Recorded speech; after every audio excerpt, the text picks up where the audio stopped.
Hey, how's everyone going? We are back with another home math reaction video. I know I haven't been on I haven't been uploading for a while now. I've just been distracted doing my own things. I think I was playing Metal Gear Delta. I already beat it. And then I got distracted with Ocarina of Time, the original one. Majora's Mask, the original one, and now I'm playing through Wind Waker. I should probably stream that too, but I just like to play at my own pace. But I might end up streaming. What game is supposed to come out?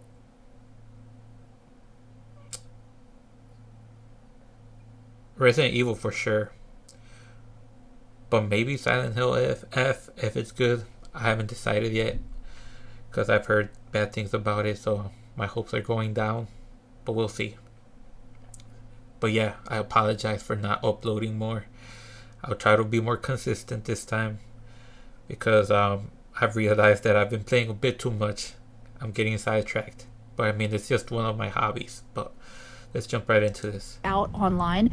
Yeah, I have a boo-boo today. Because whenever I first clicked on the first one, I thought it was going to be like a happy ending story. Not a single one. Yeah, so two things can be true at the same time, sometimes even more than that. What you're saying here is that you're noticing more and more bad stories over time, and that's for two reasons, at least. First of all, the more sad your story is, the more you're going to have the urge to post it on the internet. And second of all, as time goes on, the stories are getting more and more sad over time. And that creates a feedback loop where everybody sees the sad stories getting posted online, and then they up their defenses, and defensive people create more sad stories. So what's your problem with it? Basically making me wonder if the loneliness smell epidemic is even a real thing, or if they literally just made it up to try to make us feel bad for how they treat us. So this is a good example of what they call female solipsism, which is just... Wait. She really thinks that the loneliness smell epidemic was or is a made-up thing, so that they could feel bad for men because of how they treat women. Wait, I'm so confused. I might have to rewatch that part. She lost me. Hold up. it online, and then they up their defenses, and defensive people create more sad stories. So what's your problem with it? Basically making me wonder if the loneliness smell epidemic is even a real thing, or if they literally just made it up to try to make us feel bad for how they treat us. So this is a good example. Yeah, so how does that make sense? So that they could feel bad for how we treat them?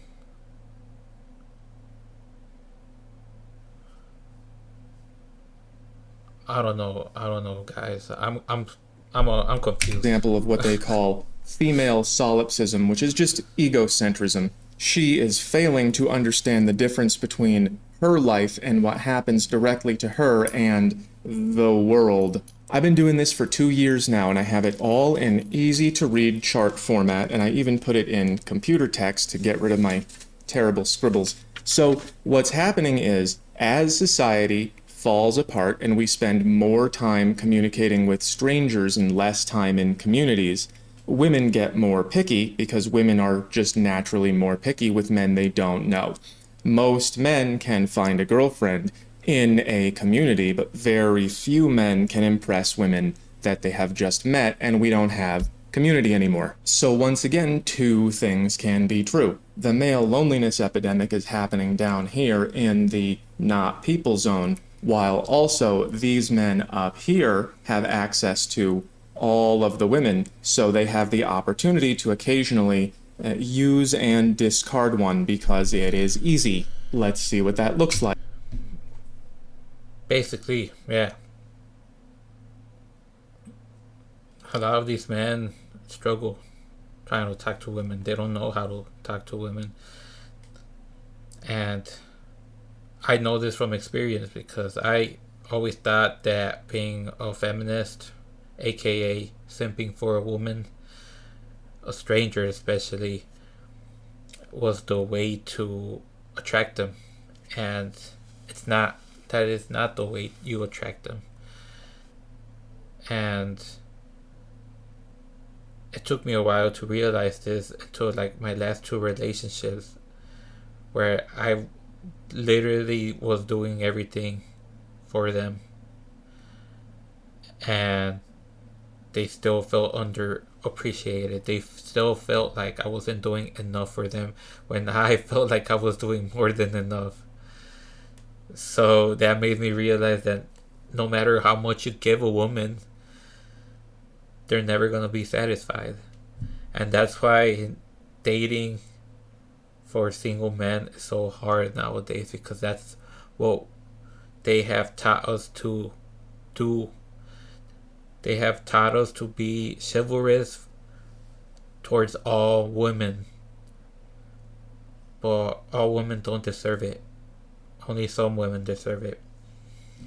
Like, And my favorite one so far. It's so weird being treated good. He's a perfect angel. I can't. He's fully crying because I'm being treated so good. There were other girls the whole time. It was like, okay, maybe this one will be it. I think I hung out with my future husband. Going to watch him play basketball, I'm so excited. He's about to come over to my house for the first time. He brought her flowers. I love him so, so much. This is one where I was like, okay, this one's gonna have a happy ending. He is literally my best friend. I love ya. He cheated on me, bro. This is the last one I'm going to show you. I'm so in love with him. Oh my god, love my boyfriend. Hashtag he's the sweetest. Followed by, I hope I crash. all of this is mapped out here on the situationship evasion chart. Every single one of these girls is getting to this point here where... Yeah. Those men probably found stuff that they didn't like in these women. Maybe they were crazy. Maybe they argued. Maybe they were too, like, attached. Like, they wouldn't give the man space. Like me, when I date a female now, I cannot stand her arguing with me. Like, if she argues with me,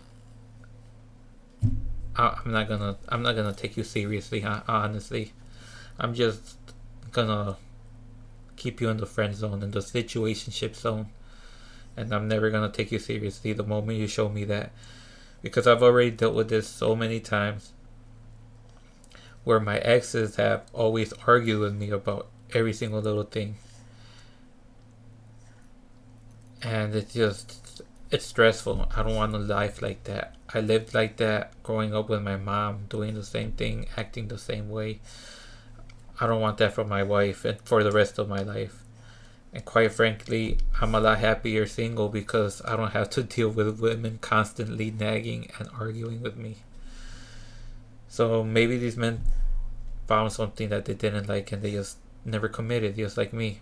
I'm not gonna commit for a woman that's not gonna change, a woman that's not gonna do what I tell her to do. Where they are getting attached before figuring out what the relationship is.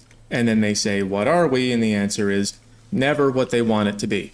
This is how you think dating works. You find somebody near you, and all the rules are very obvious, and you do nothing and the other person does the right thing because they want to. This is a fantasy. Life does not work this way. Life works this way. You meet people on the internet from whatever planet you've never heard of. Nobody has any idea what's right and wrong. And then you date anyway, and you get attached before even asking, hey, what are we doing here? And that's not going to work. That's never going to work. That's going to put you in this disgusting mess here. What you're supposed to do is talk first and figure out what both of you want. And if you agree, you get him to invest by giving you something that he cannot give everyone. We used to have rings for that. And only then you get attached. You don't get attached first and hope that the guy you like doesn't have other options. If you like a guy... Yeah, I mean, he's not wrong about that. Like, I've had situations where I've had a friend with benefits, and I tell these women, don't get attached. I'm not gonna date you. I'm not gonna be your boyfriend. I literally tell them this from the very beginning.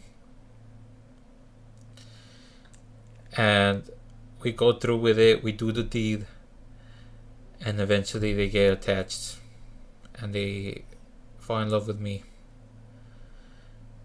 And then I'm in a messed up situation because, like, I don't want to date this person. I just wanted to do the deed, and I clearly told him, don't get attached. That is what he's talking about. Women get attached too early when they should just tell us what it is that they want. I mean, I tell them what it is that I want, and if they don't give me that, then I'm just gonna string them along.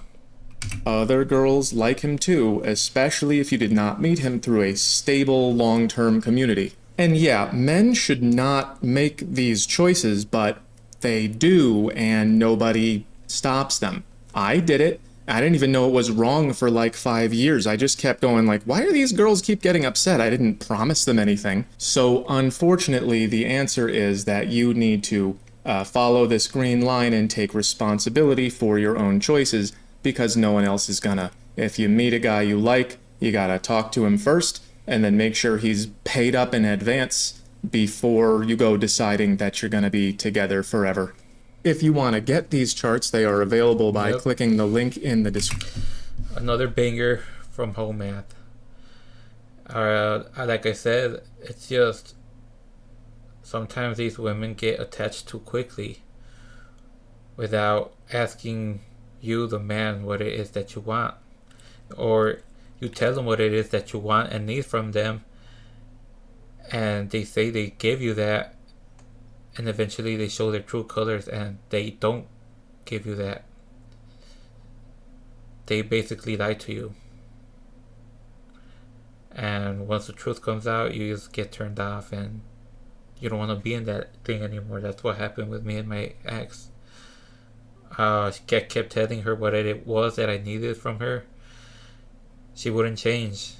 So I just stayed and stayed because she wanted to be with me, and I thought she was gonna change, and that was bad on my part. I should have ended it the moment I found out that she was not gonna change. But you live and you learn. If you guys did like this video, make sure you follow Home Math.